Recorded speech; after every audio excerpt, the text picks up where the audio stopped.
planas, ¿no? Otra que es la segunda, que es la capa media, que se puede comprender de tejido de sostén como colágeno elástico o células musculares lisas. Y el tercero es la adventicia, ¿no? Estas son las capas de un vaso sanguíneo. Entonces, ¿qué es la disección de aorta? Es cuando la sangre rompe el endotelio y se mete entre el endotelio y la capa adventicia a través de la capa media. Entonces, con la fuerza de la sangre, eso va a ir disecando, o sea, va a ir avanzando, avanzando, avanzando, y por eso se llama disección de aorta. ¿Me entienden? Ustedes saben que los vasos sanguíneos, si bien tienen las tres capas, la diferencia es la capa media. Por ejemplo, si tú ves la capa media de la arteria aorta a nivel de la aorta ascendente o el callado en la descendente, vas a ver que se compone más que nada de fibras colágenas y elásticas, más que fibras musculares lisas. En cambio, las arterias musculares como la arteria femoral común, la poplitea o la arteria braquial se componen más de células musculares lisas que de fibras colágenas o elásticas. La razón es porque la aorta recibe la sangre inmediatamente del corazón y necesita tener un compliance para recibir tremenda cantidad de sangre y con tanta fuerza que necesita regularla. Y para eso es que tiene esta capa elástica. ¿Se está escuchando, no, chicos?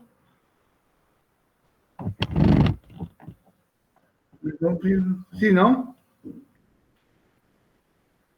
Sí, doctor. Muy bien. Entonces, ya que estamos hablando de la aorta, vamos un poco de la anatomía, ¿no? La primera arteria que sale de la aorta, a raíz de la aorta ascendente, son las coronarias, como saben. Y las coronarias van a tener su mayor flujo en la diástole, porque en la sístole las válvulas están tapadas, los ósteos del corazón están tapadas durante la abertura de la válvula. Y recién cuando es la diástole se puede nutrir el corazón. Ese es uno. Entonces, la primera parte que se ve acá, desde que nace la aorta hasta que sale la primera rama del callado, que ¿cuál es la primera rama del callado, chicos? Pregunta de El tronco Nama, de examen. braquiocefálico. Exactamente, el tronco brachiocefálico, ¿no? Entonces, hasta este nivel se llama aorta ascendente. Del tronco brachiocefálico hasta la última rama, que es la arteria subclavia izquierda, es el callado de la aorta. Y por debajo, después de esta, tenemos a la aorta descendente o aorta torácica, ¿no? Entonces, las ramas, aquí ven muy bien las ramas del callado, el tronco brachiocefálico, del cual sale la arteria subclavia y la arteria coronaria primitiva o común. Después tenemos a coronaria no, carótida. La carótida primitiva izquierda o carótida común izquierda y la arteria subclavia izquierda. Muy bien. Tenemos la aorta torácica y hasta el nivel de que esta aorta torácica atraviesa el diafragma, vamos a llamarla ahora aorta abdominal. Y las principales ramas de la aorta abdominal que se ven acá son el tronco celíaco, la arteria mesentérica superior, las arterias renales y la arteria mesentérica inferior. Obviamente que tienen más ramas, pero que no vale la pena ahorita mencionarlas. Finalmente, la aorta termina a nivel de la bifurcación en dos arterias que son las ilíacas comunes, ¿no? Entonces, todo eso es el recorrido de la aorta. Entonces, lo que les decía acá, hay una disección, hay una rotura de la íntima por el cual pasa la sangre a través de la íntima y la adventicia a través de la capa media, ¿no? Entonces, eso llamamos disección de aorta. Obviamente que tiene pues algunos factores predisponentes que van a causar que esto se dé mucho más fácilmente, sobre todo algunas enfermedades como el síndrome de Marfan, de Ehlers-Danlos, que ya están viendo que son más que nada problemas del tejido conectivo, malformaciones del tejido conectivo. La hipertensión también, que es de hecho lo más frecuente, y también por vía congénita a través de una coartación de aorta o una válvula aórtica bicúspide, ¿no? Muy bien. Fisiopatológicamente esto es lo que pasa.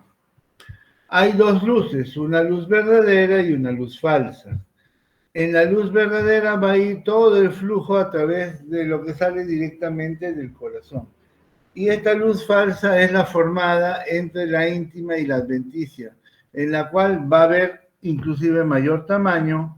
El flujo va a ser lento porque no es un flujo que viene directamente del corazón, sino que se desvía. Puede haber presencia de trombos, coágulos, porque el flujo lento trae formación de coágulos. Y puede irrigar ramas por compresión sistólica. ¿Ok? En cuanto a la clínica, lo más importante es el dolor. El dolor es agudo y intenso. Siempre que tengan un dolor agudo e intenso, a veces se confunde con el síndrome, con el dolor que da un infarto de miocardio, ¿no? Que es de hecho un diagnóstico diferencial.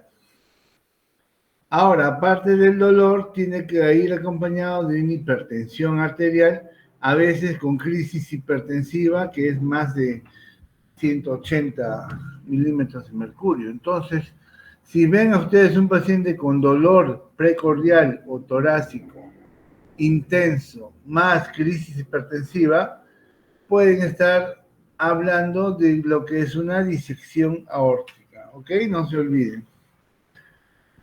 Asimetría de pulso también puede haber, porque pónganse que esté disecando el tronco brachiocefálico derecho, entonces va a haber una disminución de pulso en el lado derecho y en el lado izquierdo va a ser normal.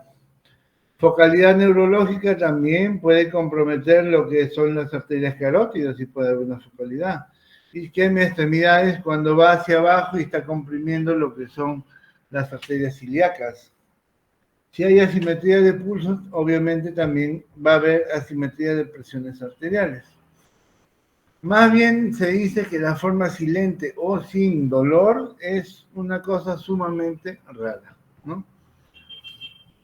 Esta es una clasificación oficial que tenemos para determinar los tipos de disección que pueden haber. Esta clasificación la pongo aquí porque es muy importante. ¿Por qué? Porque no solo te da una clasificación algo académico, sino también algo terapéutico, porque a través de eso nos dice más o menos cómo va a ser nuestra intervención en el paciente. ¿Ok? Es así que tipo A es cuando compromete la aorta ascendente. Y tipo B es cuando solo compromete la aorta descendente. Entonces, ustedes me dirán, doctor, pero si compromete la aorta ascendente, el callado y la descendente, ¿qué tipo es? AB.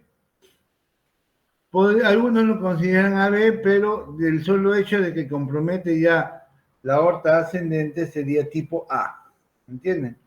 Tipo A es cuando compromete la aorta ascendente. Pero si solo es de la descendente, es tipo B. Solo descendente. Solo. Y esta se compone, la tipo B, del 40% de los casos. Entonces, cuando yo les hablaba que también nos acerca algo a la terapéutica, les decía esto, porque las del tipo A, que son el 60%, van a ser de manejo eminentemente quirúrgico abierto. ¿A través de qué incisión, chicos? Una esternotomía media, ¿no? Mientras que del tipo B, que es el 40%, actualmente la estamos tratando con el advenimiento de las endoprótesis, o sea, una cirugía endovascular sin necesidad de corte. Aquí tenemos una disección tipo A. En el primer caso, miren, La disección está abriendo a nivel de la coronaria derecha, entonces podemos saber una isquemia, inclusive infarto de la coronaria derecha, ¿no? Y también va a estar disecando lo que es el tronco brachiocefálico. Entonces, ¿qué va a haber acá en este brazo? Disminución del pulso en el brazo derecho en comparación al izquierdo, ¿no? Este es otro tipo donde no compromete la coronaria, pero sí está disecando lo que es la válvula, la raíz de la válvula aórtica. Esto nos ocasiona dos cosas: una insuficiencia aórtica aguda y en ocasiones también puede ocasionar un hemopericardio. ¿Ok? Muy bien. En cambio, las del tipo B pueden presentarse de las dos formas. Miren esta forma de acá de la derecha. Es más larga y esta es hemodinámicamente más estable, con un porcentaje de ruptura menor al comparado a la izquierda. Entonces, muchas veces, cuando no hay compromiso de órganos importantes y la condición hemodinámica del paciente está respetada, muchas veces la del tipo B inclusive van solo a tratamiento médico, ¿no? Porque esto se coagula, esta falsa lumen se coagula, hace una trombosis crónica con el tiempo y ahí puede quedar el paciente sin necesidad de cirugía. En cambio, ven a la de tipo B, que es otro tipo de disección aórtica tipo B, en donde más bien se ha formado como si fuera un pseudoaneurisma. Entonces, este es el riesgo que tiene de rotura. Es por eso que estos pacientes se operan. En cambio, los otros no. Muchas veces es solo tratamiento médico.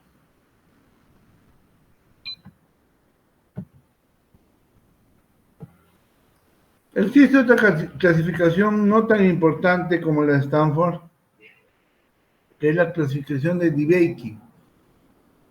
DeBakey fue un cirujano cardiovascular americano, Estados Unidos, que es una clasificación siguiente. Él consideró tipo 1 que afecta toda la aorta ascendente y descendente. Tipo 2 limitado solo a la aorta ascendente y tipo 3 solo a la aorta descendente. Y miren, si ustedes suman el tipo 1 y el tipo 2, 50 más 10, sería 60. Y si está comprometiendo la aorta ascendente, ¿qué tipo sería? De Stanford, tipo A, ¿no? Entonces, ahí ven ustedes que es prácticamente decir la otra clasificación, 50 más 10 es 60, y esta sería tipo A. Entonces, tipo 1 y tipo 2 serían la clasificación A de Stanford, mientras que la del tipo 3 sería corresponde con la clasificación B, ¿no? Muy bien, estas son las imágenes para que ustedes vean, comprometiendo todo el callado, solo la aorta ascendente y solo la descendente. Este es el colega, para que ustedes lo conozcan. Y empezamos una vez que tu paciente ha venido con una sintomatología por emergencia, la mayoría viene por emergencia, y tú estás sospechando una disección de aorta. Lo siguiente es pedir algunos estudios, ¿no? A ver, chicos, ¿qué estudios le pedirían?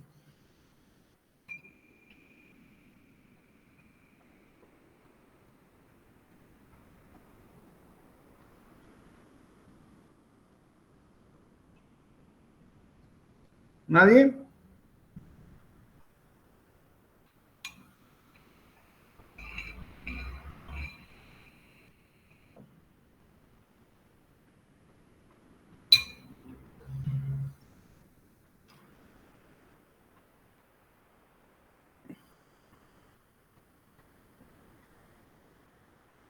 A ver, pasamos lista.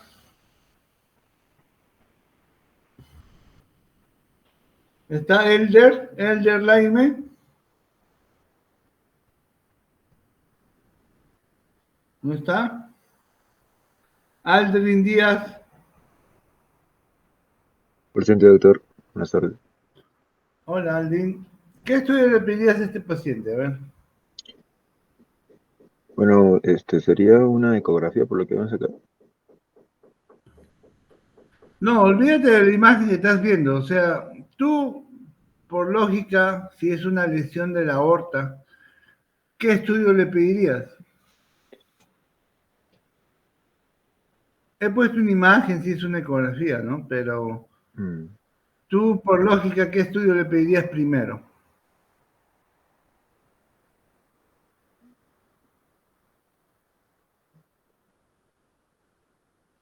¿Mm? Una, A ver, dime. una angiografía vascular, doctor. ¿Una, perdón? ¿Perdón, Una, Alvin? una ¿Qué angiografía, dijiste? doctor. Una angiografía. Bueno, sí. El problema de la angiografía, sí está perfecto, eso sería lo ideal, ¿no? Pero tendrías que meter un catéter por la pierna, pulsar la arteria, después meterle contraste, y como le das un contraste a presión, imagínate si tú le das un contraste a presión a la misma aorta y tiene una disección tipo B con un pseudoaneurisma, de repente puedes romperlo, ¿no? Claro. Entonces no está contraindicada una angiografía ahí. Para nosotros sería lo ideal, pero es difícil de hacer y está contraindicada. Lo que sí pides, como bien has dicho, estudios de imágenes, ¿no? Imágenes. Y en este estudio de imágenes lo ideal es una tomografía de tórax. Pero ya hemos dicho que cuando hay patología vascular, ¿qué es lo que le vas a añadir a esta tomografía? Contraste. ¿Mm? Contraste. Contraste, muy bien. Entonces ya sería una angiotomografía, ¿no? Con contraste ya se llama angiotomografía con reconstrucción. Entonces eso es lo primero que tienes que hacer. Una angiotem con reconstrucción. Lo segundo que le puedes pedir es el estudio que le estoy poniendo acá, que en realidad es un ecocardio, ¿no? Una ecocardiografía donde vemos aquí la raíz de la aorta y vemos cómo la íntima que está acá está siendo disecada por la sangre a los dos lados. Entonces, esto es una disección de aorta tipo A de Stanford, ¿no? Lo mismo, pero ya la aorta descendente, ¿ves? La aorta descendente está acá. Pero ustedes, hay una diferencia. Acá ustedes ven una cosa media radiopaca. En cambio, en la de acá están viendo casi la misma ecogenicidad que la sangre. Aquí, ¿ven? ¿Se dan cuenta? En este caso ya esto sería la formación de un hematoma a nivel de la aorta, ¿ya? Un hematoma, ¿ok? Más imágenes de una ecocardio donde ven aquí a la aorta y este sería la disección en semiluna. Y esto es lo que les decía, el estudio gold estándar para este tipo de patología es la angiotomografía o angiotema. Pero cuando tengan un estudio, un paciente de estos, tienen que hacerle un estudio detallado, o sea, de toda la aorta. Tienes que pedir un angiotem del tórax, del abdomen y de la pelvis. Ustedes saben que la aorta va por todos esos compartimentos, ¿no? Entonces ahí podemos tener mayor detalle de todo lo que es la disección de la aorta. Si ustedes están viendo aquí la falsa lumen, miren aquí una lumen y aquí dos lumen y esta sería la íntima. Entonces, ¿esto qué sería? ¿Qué disección sería, chicos? A ver si le pongo eso en el examen. A ver, Daisy Quispe, Tipo A, tipo A. ¿Por qué tipo A? porque está abarcando toda la aorta, ascendente y descendente. Claro, porque está comprometiendo la aorta ascendente. Desde el momento que compromete la aorta ascendente es tipo A. Y estás viendo acá claramente la disección de la aorta ascendente, ¿no? Esta es una vista lateral. En cambio acá tenemos una vista anteroposterior, donde vemos que está comprometiendo tanto la parte de la aorta ascendente, que es esta de acá. Se ve el cursor de la computadora, ¿no, chicos? Sí, doctor.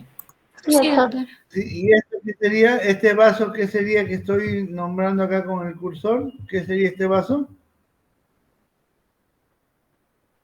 A ver, Raiza, ¿qué sería esto?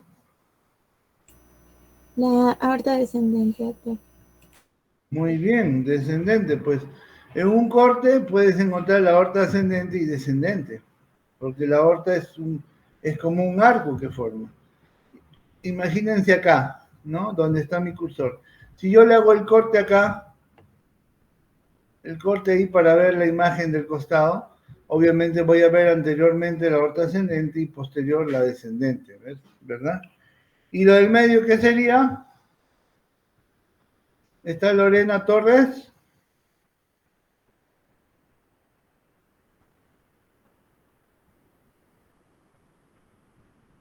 Maricielo Galvez.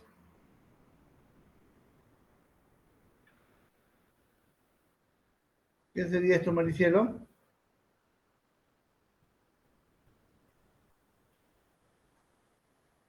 ¿Mm? No, el callado tiene que ver acá. Si tú le tomas una tomografía, tendría que estar a este nivel, ¿no? Porque va a unir pues la aorta ascendente con la descendente, pero así, un poquito más arriba, ¿no? Ahí estamos dándole, por ejemplo, mira acá. Si yo le hago el corte acá, ahí sí agarra el callado, ¿no? Pero si le estoy haciendo un corte acá, a este nivel, no, el callado está más arriba, ¿ves? ¿Qué sería esto de acá?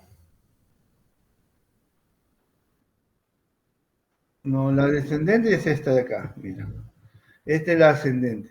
Está en medio, yendo hacia los dos pulmones. Esta es la arteria pulmonar.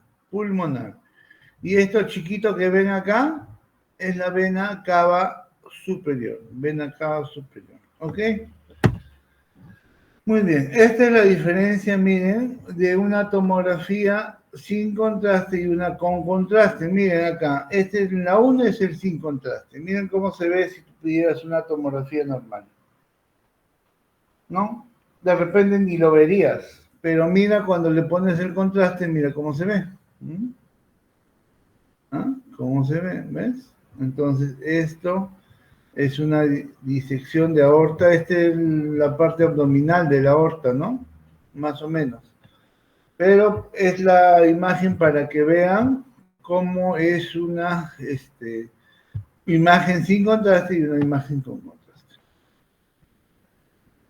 Igualmente, aorta ascendente, aorta descendente, disección tipo A, ¿no? Acá.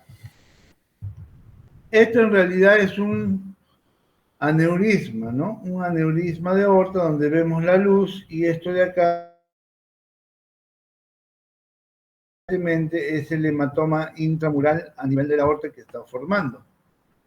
¿Qué complicaciones puede tener esta enfermedad? La más frecuente y la más importante y la que te puede llevar a la muerte es esto de acá, la insuficiencia valvular aórtica aguda, ¿no? Otra es la formación de aneurisma y obviamente la ruptura aórtico-visceral o la trombosis, ¿no? Entonces, ¿cuál es el manejo inicial? Obviamente reducir la presión arterial a través de beta bloqueadores o nitratos endovenosos, ¿no? Las del tipo A necesitan tratamiento quirúrgico abierto a través de una esternotomía, mientras que del tipo B, algunos se pueden manejar médicamente y otros necesitan un tratamiento endovascular. Esta es la prótesis que tenemos, un tubo valvado donde cuando la disección tipo A está comprometiendo la válvula aórtica, ocasionando una regurgitación aórtica severa aguda, entonces ahí tenemos que meterlos a las operaciones con el uso de la circulación extracorpórea y operar esa válvula, sacar la válvula y meter esta prótesis con todo y válvula. Este es un tubo valvado, ¿no?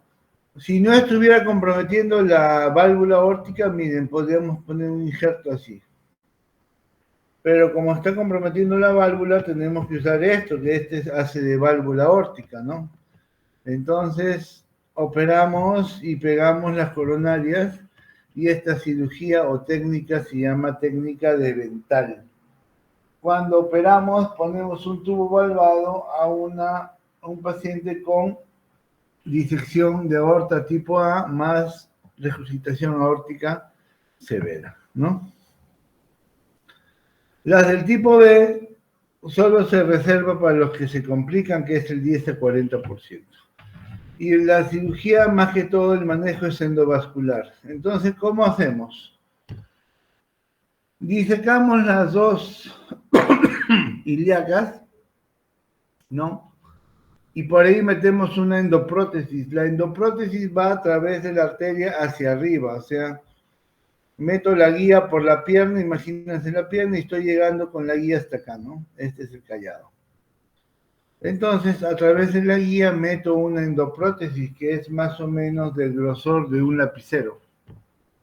Por eso es necesario hacer esos estudios de tomografía que le dije hasta el nivel de la ingle, porque tenemos que ver todo el recorrido de la aorta. Imagínense que hay alguna obstrucción o alguna anomalía y que no deje pasar el catéter, para eso necesitamos los estudios de imágenes, ¿verdad? Entonces, ponemos el catéter, subimos la endoprótesis, que es esta blanquita de acá, y una vez que estamos en posición, disparamos. La endoprótesis tiene como ganchitos metálicos al costado que se fija a nivel de la íntima. Entonces, cuando tú disparas, la prótesis que estaba encarrujada como un cordón sin luz se vuelve como un tubo con una luz central. Y todo eso se coloca a nivel de la aorta sana. Es por eso que necesitamos medidas de la aorta sana y todo para poder una adecuada endoprótesis, ¿no? Muy bien. Esta es la imagen de una endoprótesis, como se ve. Y este es un pequeño algoritmo para más o menos definir conceptos. Si es del tipo A, B o A, definimos nosotros como A. El tratamiento quirúrgico es abierto, y si tiene la parte B también, puede ser endovascular. Y si es del tipo B, si está estable médicamente, podemos dejarlo como sintomático y darle tratamiento bioral, que de hecho en algunos pacientes hemos hecho eso. Y cuando tiene signos de rotura o dolor intenso, podemos llevarlo a una cirugía, pero de corte endovascular. ¿Ok? Muy bien. Con respecto al problema de la aorta, ¿alguna pregunta?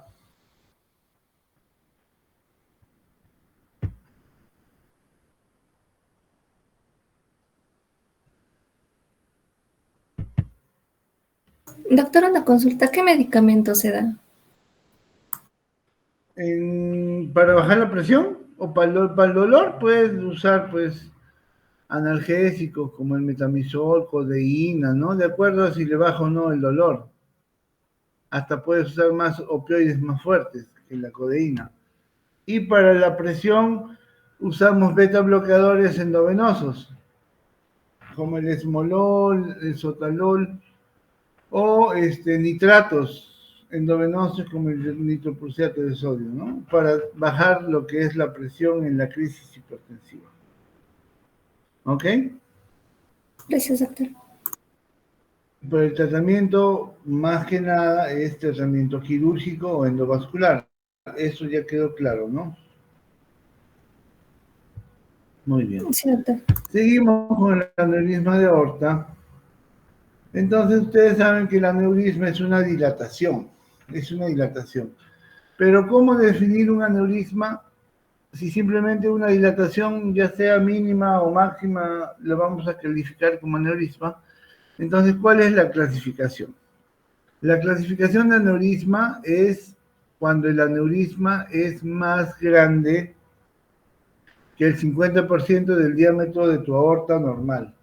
O sea, si tú tienes una aorta de 1 centímetro, así delgadita, y después en una parte de tu aorta hay una dilatación que mide 2 centímetros, entonces ahí tendrías ya un aumento del 100%, ¿verdad?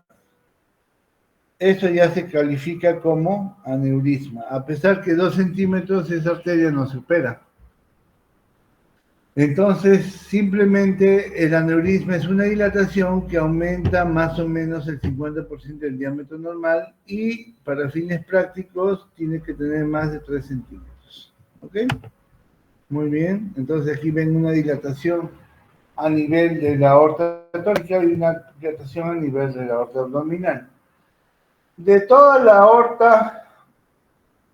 aorta, ya sea torácica o abdominal, la más frecuente dilatación es a nivel del abdomen, o sea, lo más característico es tener un aneurisma de aorta abdominal. Y dentro de todos los aneurismas, gracias a Dios, el infrarenal es el más frecuente, ¿no? Entonces, esto es importante para nosotros poner la endoprótesis acá. Necesitamos un buen cuello que nos separe de las arterias renales. Eso es un aneurisma y estas patitas del aneurisma son las arterias ilíacas, primitiva derecha y izquierda, ¿no? Entonces es una aorta abdominal distal, ¿no?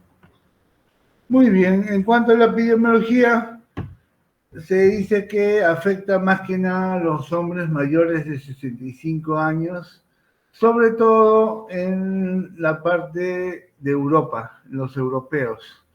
Es más, hay un estudio allá, un estudio de screening en el cual se hace un ecofast abdominal para todos los pacientes mayores de 65 años. Es así que pueden diagnosticar rápidamente lo que es el aneurisma de aorta abdominal sin necesidad de que te dé síntomas. O cuando ya está roto. La mayoría de casos viene acá en Perú cuando ya se ha roto, cuando ya se está muriendo. Entonces, de esa manera evitas que lleguen a la rotura y puedes diagnosticar mucho más aneurismas que en realidad son asintomáticos y que de repente no pudieras diagnosticar acá en nuestro país, ¿no? Acá sí no se hace eso porque en Europa es mucho más frecuente por genética el aneurisma de aorta abdominal. Entonces, ¿cuándo operamos? Cuando el aneurisma es mayor de 5 centímetros. Entonces, se ha visto que entre 5 y 7 centímetros el riesgo es aproximadamente el 10%, mientras que cada vez que aumenta el aneurisma el riesgo se hace mucho más grande. Entonces, el corte es 5 centímetros.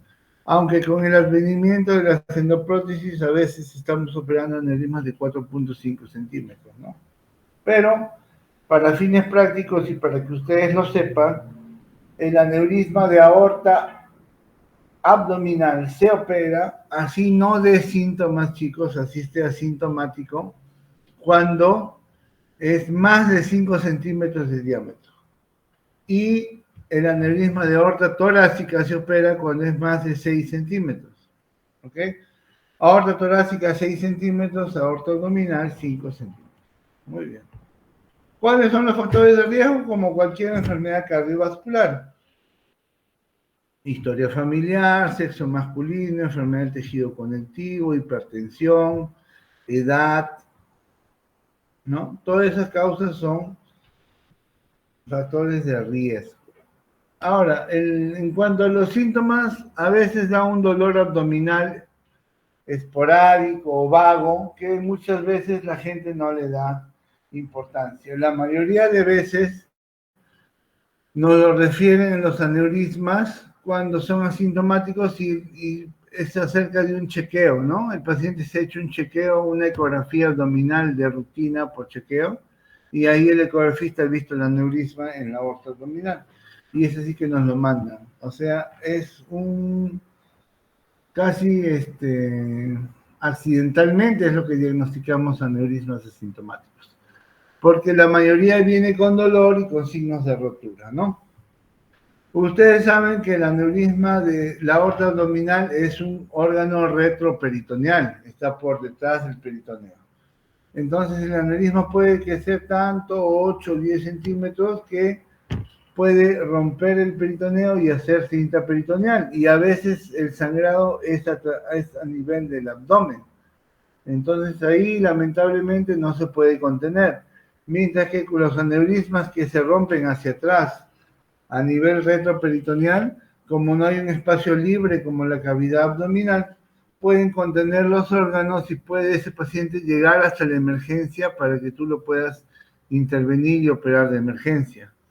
Pero los que se abren en el abdomen, lamentablemente, ya no tienen mucha cosa porque mueren ahí nomás delante de sus narices, ¿no?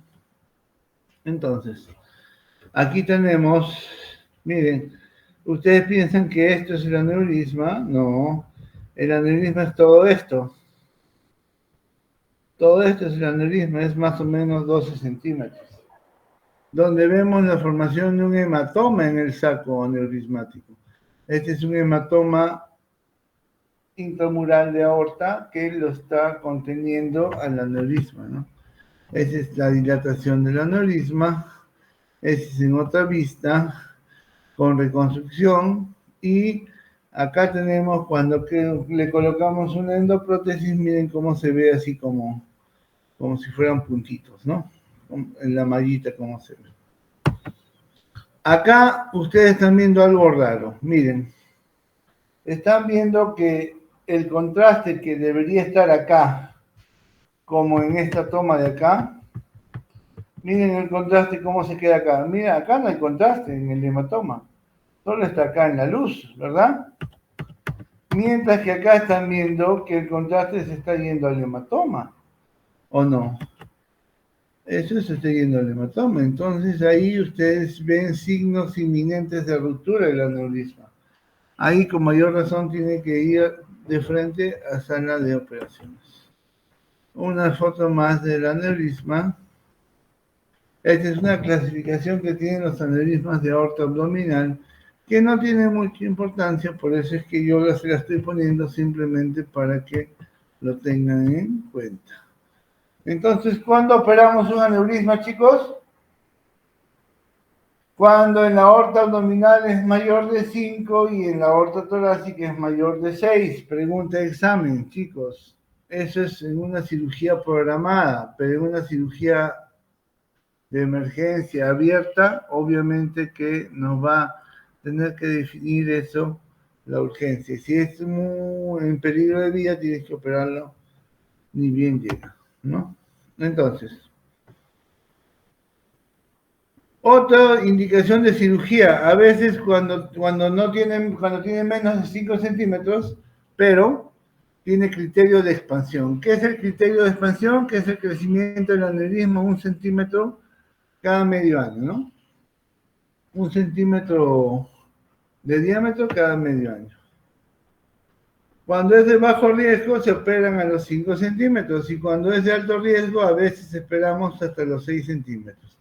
Pero queda claro que los aneurismas se operan, al menos los de aorta abdominal, a los 5 centímetros de diámetro. Obviamente cuando existe embolia tienes que operarlo, la causa de la embolia, cuando crecen súbitamente porque tienen el riesgo de ruptura o cuando se rompen obviamente. Entonces, esta es una diapositiva que trata de ir en cuanto al tratamiento. El tratamiento puede ser, en el caso de la aorta abdominal, puede ser abierto o endovascular, ¿no?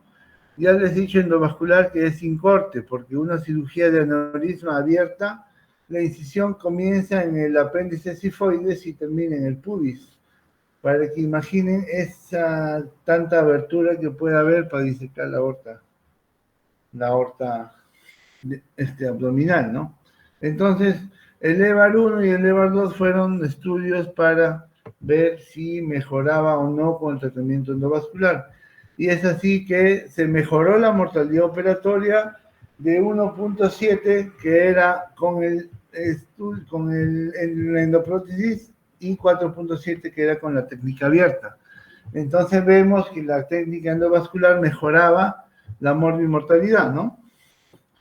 Igualmente se hizo este estudio de seguimiento a los 4 años, donde también había una mejoría con el tratamiento endovascular, ¿no? Entonces, ¿qué es esta técnica? Como ya les expliqué, es introducir una endoprótesis a través de la pierna para hacer una cirugía sin necesidad de corte.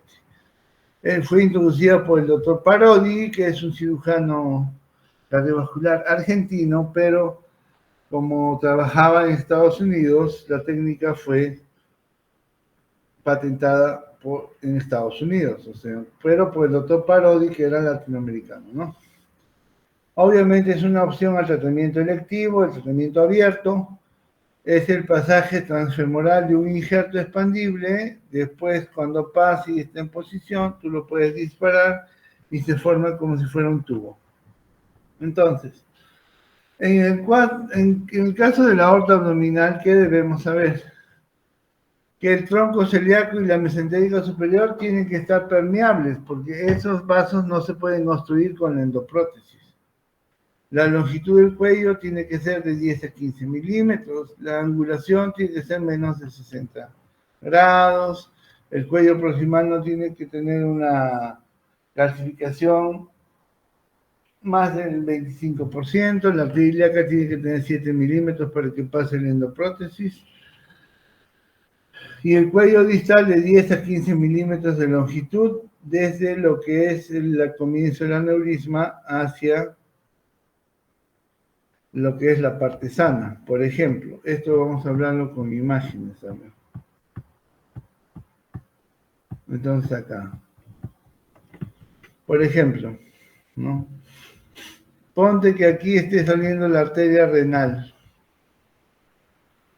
Este es un aneurisma que está comprometiendo, pues, a nivel de la tronco celíaco y todo, ¿no? No, este es un aneurisma infrarrenal. ¿Ven acá ustedes la arteria que está acá?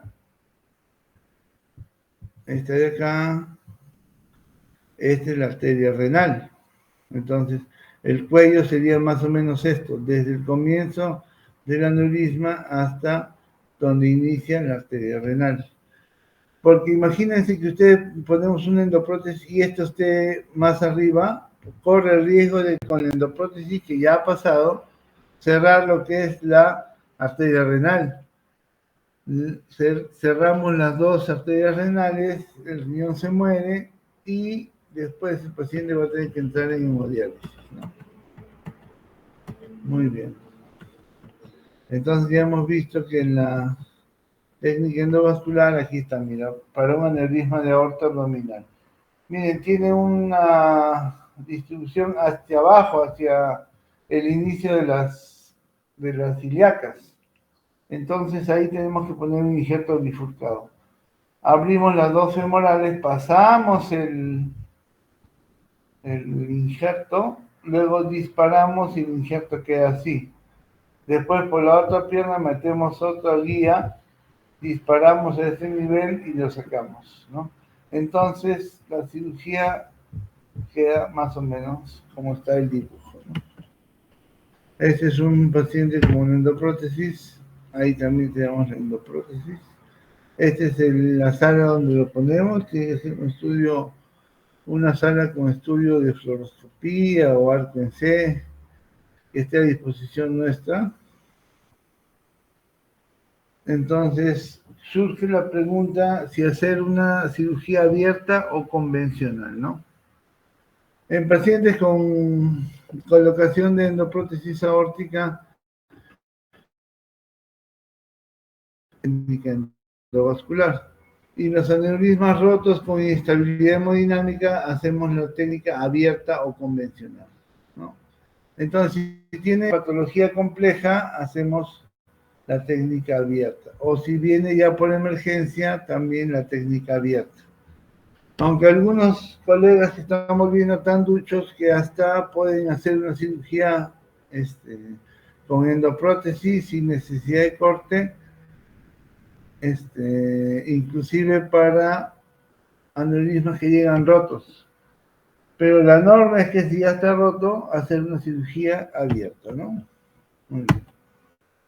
Esta es la técnica abierta donde ponemos la prótesis así, la cosemos a mano. Luego el saco aneurismático lo ponemos así como si fuera un chaleco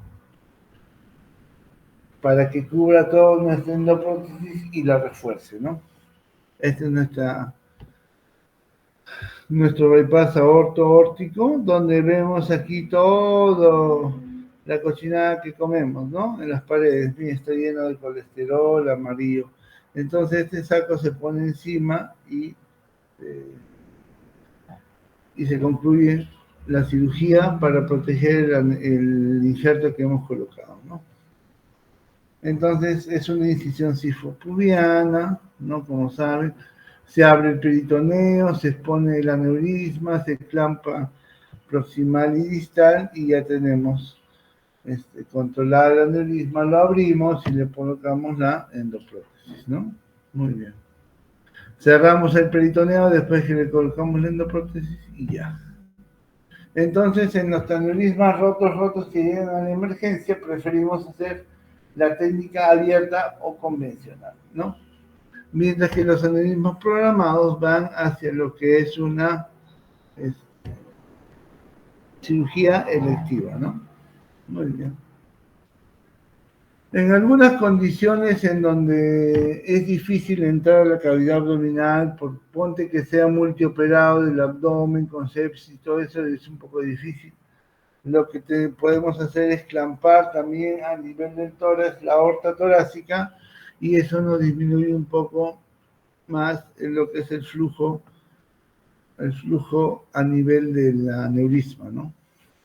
Entonces podemos operarlo, lo clampamos ahí y nos bypaseamos toda esa zona que está despegada y podemos hacer nuestra cirugía con mayor seguridad, ¿no? Muy bien, este es ya les decía, este es el contraste ahí, miren dónde está el contraste yéndose en la pared. ¿Esto qué es, chicos? Un signo de inminente rotura del aneurisma de aorta abdominal, ¿no? Ahí está también. Ahora, una cosa importante es la irrigación a la médula. La irrigación a la médula, sobre todo de la parte de la médula dorsal, ¿no?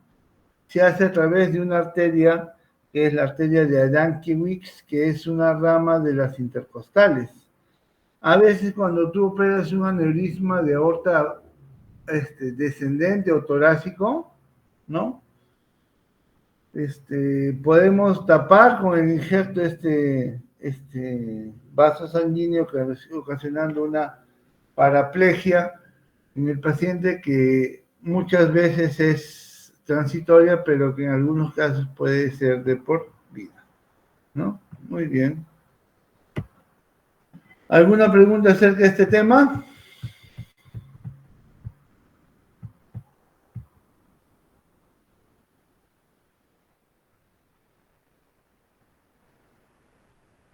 Nada, chicos, ¿todo bien?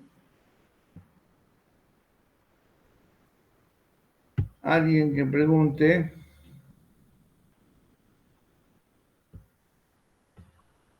Al final, ¿cuántos de ustedes están en clases? 12, ¿no? Y nuestro grupo es de 12, ¿no? De repente falta uno por ahí. Bueno, ya están conectándose más cada día. Entonces, chicos, nos vemos el día jueves, ahí sí presencialmente en la universidad para hacer la cuarta clase, que es acerca de la patología arterial periférica. ¿Ya?